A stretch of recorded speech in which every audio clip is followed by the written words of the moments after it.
نماز ہی پڑھتی تھی. انہوں نے کہا تو غصہ تو بڑا جائز تھا, غصہ تو آنا ہی تھا, اس بات پہ شرمندگی کس بات کو ہوئی آپ کو؟ اب دیکھیں, سوچیں, یہ تربیت ہے کہ یہاں تو اگر غصہ تمہیں نہیں آتا تو تمہارے اندر دین کا وہ نہیں پیدا ہوا. یہاں تو غصہ آنا تھا تمہیں, اور تم کہہ رہے ہو کہ میں نے بڑی کمال کا کام کیا ہے, غصہ آ گیا مجھے, غصہ تو نہیں آنا چاہیے تھا. ارے غصہ تو آنا چاہیے تھا یہاں پہ. آپ مجھے بتائیں, تربیت تو یہ ہو رہی ہے, قدم قدم پہ بتایا جا رہا ہے کہ دیکھو یہ بات غلط ہے, یہ بات ایسی ہونی چاہیے, یہاں غصہ آنا چاہیے, یہاں غصہ نہیں آنا چاہیے. ایک بزرگ کا قصہ ہے, ان سے ایک سانپ جو ہے وہ مرید ہو گیا. تو ان کے استاد نے, پیر صاحب نے کہا بھائی اب دیکھو کسی کو ڈسنا نہیں ہے, اب کسی کو تم نے ڈسنا نہیں ہے. جو حکم. کچھ دن بعد گزرے, دیکھا ہے سانپ پڑا ہوا ہے, اس کے اوپر کیڑے مکوڑے سب چڑھے ہوئے. تو سانپ سے پوچھا یہ کیا, تم نے اپنی حالت کیا بنا رکھی ہے؟ حضرت آپ ہی نے تو کہا تھا ڈسنا نہیں ہے. ارے میں نے کہا تھا ڈسنا نہیں ہے, پھنکانے تھوڑی منع کیا تھا, پھنکانا تو تھا نا. اب بات وہی تو, تربیت ایسی نہیں ہے کہ بات سمجھ میں آ گئی. تو ہماری بھی کچھ تربیت ایسی ہی ہے, گئے تو گئے, اور ہر آدمی قابلیت ہے ماشاءاللہ, کسی کو پوچھنا نہیں ہے, کوئی سوال نہیں ہے, زندگی کے اندر کوئی مسئلے نہیں ہے, کیونکہ ہر مسئلے تو ہم خود ہی حل کرتے ہیں. اور جیسے میں نے کہا نا, پہلے کیا تھا, یہ لوگ کیسے بن گئے, وہ اپنے آپ کو فنا کرتے تھے. صحیح بات کو بھی وہ کہتے حضرت میں نے پتہ نہیں صحیح کیا نہیں کیا, آپ میری اصلاح فرما دیں. کیونکہ فنا کے بعد تو بقا ہے, یہاں تو فنا ہی نہیں ہو رہی معاملہ, بقا کہاں سے آئے گی؟ فنا کے بعد تو بقا ملے گی نا, فنا تو ہے ہی نہیں. بھائی 20 سال بھی جاتے رہو آتے رہو, فنانیت تو آئے گی تو اپنے ہر عمل کے اوپر تمہیں اس بات کو یار پتہ نہیں صحیح ہے غلط. تو یہی ہوتا ہے کہ اگر 1 مہینے بعد 2 مہینے بعد کسی سے پوچھو تو بھائی کیا معاملات آپ کو بتائے تھے وہ ہو رہے ہیں, تو پتہ چلتا صاحب وہ چھوٹ گیا, وہ ایسا چھوٹ گیا, وہ ویسا چھوٹ گیا, اب تو کچھ بھی نہیں ہو رہا. تو بھائی تو جب عمل ہی نہیں ہو رہا تو رزلٹ کیا آئے گا؟ ہر آدمی وہی کا وہی پڑا ہوا ہے, اس کی ترقی نہیں ہو رہی, کیونکہ 20 سال سے آ رہا ہے جا رہا ہے لیکن کوئی تبدیلی نہیں ہے, کوئی فنانیت نہیں آ رہی. تو فنا تو کرنے کے لیے, اس لیول پہ لانے کے لیے تو ان تعلق کو رکھا جاتا ہے, کیونکہ بچہ اس لیول پہ آ جائے کہ اس کو پی ایچ ڈی کرایا جائے, اس کو ڈاکٹری کرایا جائے. اسی بات کی تو تیاری کرتے ہیں 20 سال. اور کیا کرتے ہیں کہ اے بی سی ڈی وہاں سے لکھوانا شروع کیا, اس لیول پہ لا رہے ہیں کہ کل کو یہ بچہ جو ہے یہ کام بڑی تیزی سے کر جائے.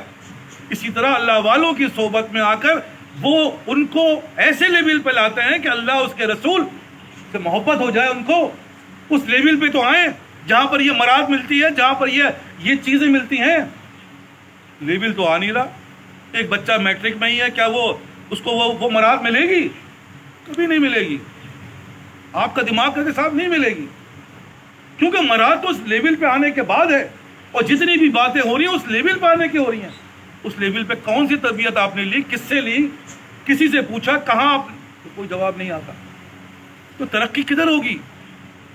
2-4 باتیں ہم نے سمجھ لیں, بس ہم سمجھے کہ ہم کامیاب ہو گئے. بھائی کیسے ہے پاسبل؟ کلاس 1 کی تیاری تو کلاس 1 کے لحاظ سے ہوتی ہے کہ پہلے تو اس کو چمکارا جاتا ہے, اس کو لنچ کھلایا جا رہا ہے, لیکن بعد میں جا کے تو اس کی پٹائی ہو رہی ہے. یہ کیا بات ہوئی ہے, بعد میں پٹائی شروع میں کھلائی؟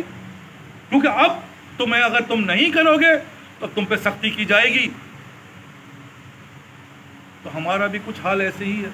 بھائی کرو گے تو کامیابی ملے گی نا, اول سب پہ بیٹھو گے تو کامیابی ملے گی نا. اسی کے لیے تو تمہیں مقابلہ کرنا پڑے گا, امتحان دینا پڑے گا, رکاوٹیں آئیں گی. کون کہہ رہا نہیں آئیں؟ بھائی پڑھے رہے. اب بات وہیں پر میں اس کو تھوڑا سا اس کو سم اپ کرنا چاہتا ہوں کیونکہ وقت ختم ہو رہا ہے. جس طریقے سے ہم دنیا کے معاملات میں دنیا کی طرف لوگ رغبت دلاتے ہیں, اسی طرح یہ اللہ والے اللہ ان کو رغبت دلاتے ہیں. دیکھو یہ کرو گے یہ ملے گا, یہ کرو گے یہ ملے گا, اور دیکھو یہ مل رہا ہے. وہ دیکھتا ہے اپنے اللہ والوں کے ساتھ, دیکھتا ہے یار بڑی عزت ہو رہی ہے. کوئی آئیڈیل بناتا ہے, وہ یار یہ ہے اصل ہے, ایسا وہی بن جاؤ تو ہی تو بنے گا نا. تو اس کی محبت اس کے دل میں آتی ہے. کیونکہ وہ محبت ہی تو اس سے وہ چیز کروائے گی.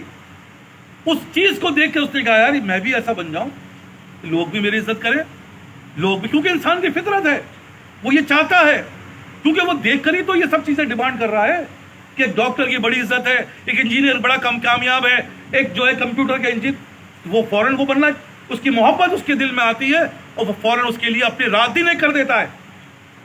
اسی طرح جب ان اللہ والوں کی صحبت میں بیٹھتا ہے, ان کی عزت دیکھتا ہے, ان کے معاملات دیکھتا ہے, ان کا اخلاق دیکھتا ہے, کہتا ہے میں بھی ایسا بن جاؤں. محبت کریٹ ہوتی ہے نا تو رغبت پیدا ہوتی ہے, ورنہ ادروائز کوئی رغبت نہیں. تو بھٹیجر حال ہے بھائی, ہمیں کیا ضرورت ہے, بھٹیجر بننے جا رہے ہیں صاحب. اللہ تعالیٰ ان کو عزت سے نوازتا ہے اس لیے کہ بھائی دیکھو یہ ہے عزت, یہ ہے فارغ البالی. تم اپنے لیے کیا, جس کے لیے دعا کرو ہم اس کی دعا قبول کر لیں. یہ جہاں چیز ہے کیا, لوح و قلم دے رہے ہیں لکھ لو, یہی دیکھنے میں آیا اور یہی اس کی حقیقت ہے. اب ہم اور آپ اگر اس محبت کو ہم نے پیدا کر لیا تو اس دنیا سے ہم اس دنیا میں آ سکتے ہیں, ادروائز نہیں آ سکتے. بار بار سمجھا رہا ہوں, دیکھیں یہ محبت کو پیدا کرنا ہے. اس اللہ کی محبت کو پیدا کرنے کے لیے ہم نے کسی نہ کسی سے پیدا کرنی ہے یہ محبت, ورنہ تمہیں دنیا کی محبت اس طرف نہیں لانے دے گی. لیکن جب تمہارے دل میں اس بات